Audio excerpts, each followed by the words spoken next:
Hello, everybody.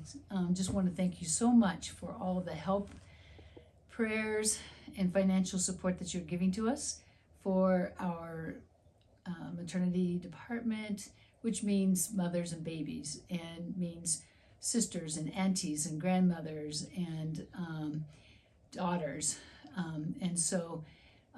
We have so many stories every day. There's something new to tell about patients that have been taken care of, a lot of them with really high acuity kinds of conditions that are underlying their pregnancies. One of these was a mother named Annette who had rheumatic heart disease when a few years ago. She had a double mechanical heart valve replacement. And so then she was got pregnant intentionally, so she was followed up in our clinic very carefully. We were having to monitor her anticoagulation levels so that she would not have problems with her heart valves during the pregnancy and in labor. You know that clotting is a big issue just because mom is pregnant, and so with this mechanical heart valve, that puts her at a high risk. So she was very careful, very cautious. She was doing a really, really good job with keeping her levels of anticoagulation perfect on warfarin. For medical people, we have to use warfarin because the alternative is so expensive.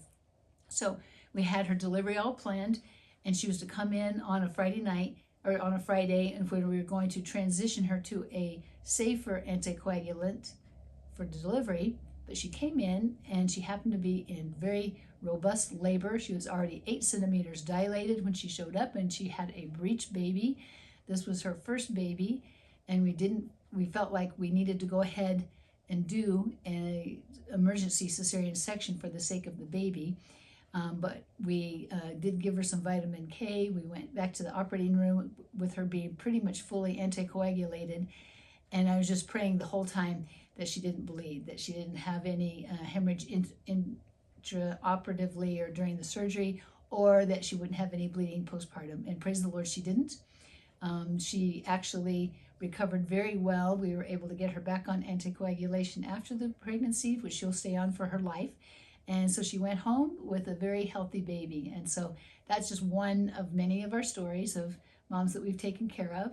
But we're just very, very grateful. Your help for the Needy Patient Fund has been particularly helpful. I feel so proud of our donors and how you guys are so responsive to God's leading in your life, that you are willing to sacrifice and willing to pay for these people. People are always astounded that we can help them and that are willing to help them with these medical needs.